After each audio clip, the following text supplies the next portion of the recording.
ሰላም ጤና ይስጥልን አድማጭ ተመልካቾቻችን የሀገር ውስጥና ዓለም አቀፍ አጫጭር የእግር ኳስ መረጃዎችን ከ90 ደቂቃ ዩቲዩብ ቻናል እናደርሳችሁ መተናል። ወደ ሀገር ውስጥ መረጃዎች ስንሄድ የኢትዮጵያ ብሔራዊ ቡድን የመጀመሪያ ልምምዱን ሰርቷል ማለት ነው። በትናንትናው ዕለት ብሔራዊ ቡድናችን የመጀመሪያ ጨዋታውን መጋቢት 18 ከምሽቱ 1 ሰዓት ያደርጋል። ሳኦ ቶሚ ፕሪንሲፒ የሜዳ ጨዋታውን ለማድረግ በመረጠችው ሞሮኮ አልአብዲ ስቴዲየም የሚካሄድ ሲሆን የመልሱ ጨዋታ ደግሞ መጋቢት 22 ቀን 10 ሰዓት በድሬዳዋ ስቴዲየም ይከናወናል ማለት ነው።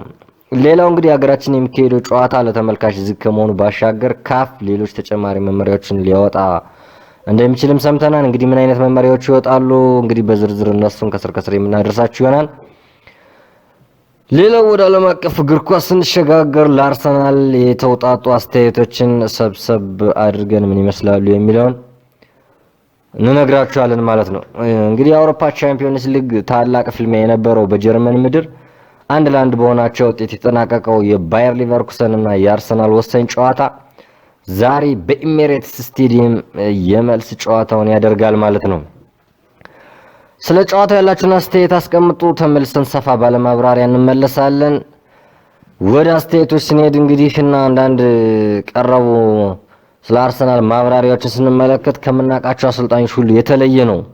በተለይም በፕሪሚየር ሊጉ በ2019 ውድድር ዘመን አጋማሽ ላይ ሲመጣ አርሰናል ኤፍ ኤ ካፕን አሸንፏል። ትላልቅ ክለቦችንም ድል አድርጓል። ያን ጊዜ ቡድኑ ያን ኃያል ወይም ያን ያህል ጠንካራ ባይሆንም 8ኛ ሆኖ አጠናቀቀ።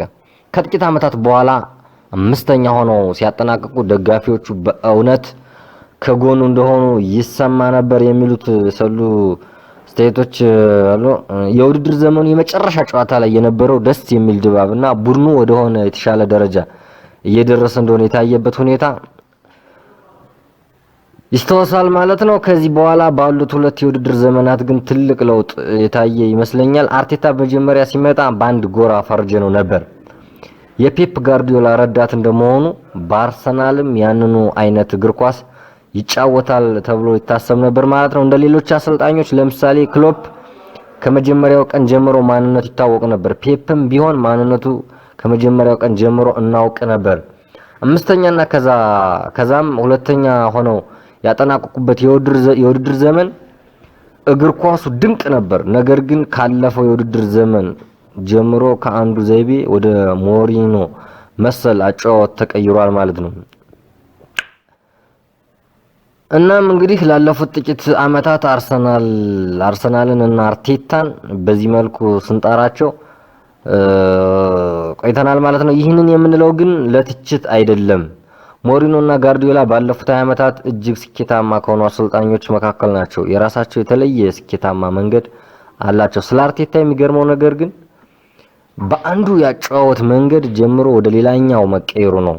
ይህን አብዛኛውን ጊዜ አይታይም የሚሉ ስቴቶች ናቸው እዚህ የተደረጉት። 2ኛ ሆነው ባጠናቀቁበት በዛ የመጀመሪያ አመት ወደ ማንቸስተር ተረቱ ማለት ነው። ይህንን ዋንጫውን አሰልጣኝ አሳጣቸው። ይህም ዋንጫውን አሳጣቸው ማለት ነው።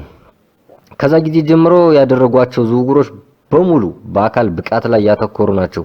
ክለቡ መጀመሪያ ሲረከቡ ሁኔታው እንደዚህ አልነበረም።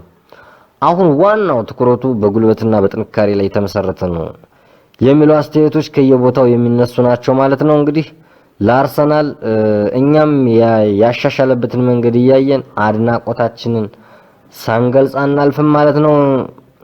በቻምፒዮንስ ሊጉ ማንቸስተር ሲቲን የሚገጥመው የሪያል ማድሪድ ስብስብ እንግዲህ ምባፔ ተመልሷል ማለት ነው።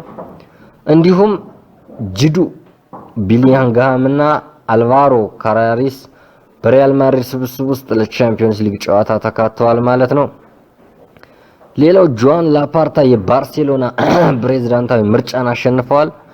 ክለቡን ለሚቀጥሉት 5 አመታት በፕሬዝዳንትነት ያገለግላሉ ማለት ነው። የእንግሊዝ ፕሪሚየር ሊጉ ከፍተኛ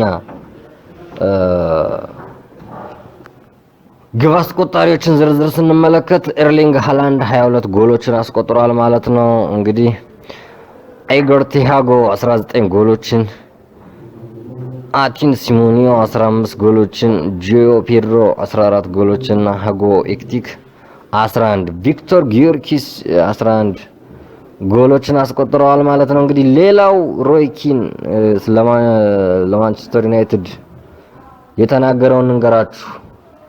ለማንቸስተር ዩናይትድ የአሰልጣኝነት ቦታ ብዙ ጥሩ አማራጮች አሉ ብዬ አስባለሁ። የማይክል ካሪክ የወደፊት ዕጣ ፈንታ ትክክለኛው ሰዓት ላይ መጥቶ አስደናቂ ስራዎችን እየሰራ ነው ሲል የተናገረው። እንኳን ደስ አለህ ልለው ፈልጋለሁ። በክረምቱም ክለቡን በቋሚነት ከተረከበ መልካም እድል እንመኝለታለሁ ሲል የማንቸን ጥንካሬ እንደሚመልሰው እምነቱን ገልጿል ማለት ነው። ሌላው እንግዲህ እዛው ማንቸስተር ዩናይትድ ቤት ሳንወጣ ብሩኖ ፈርናንዴዝ በዚህ የውድድር ዓመት በአሲስት አንደኛ ላይ ለዛውም ከተከታዩ በጥፍ በመብለጥ ተቀምጧል ማለት ነው። እኒህንና መሰል መረጃዎች እንዲደርሳችሁ ሰብስክራይብ የምትለዋን ጠቅ አድርጉ ማለት ነው። ቴንኪው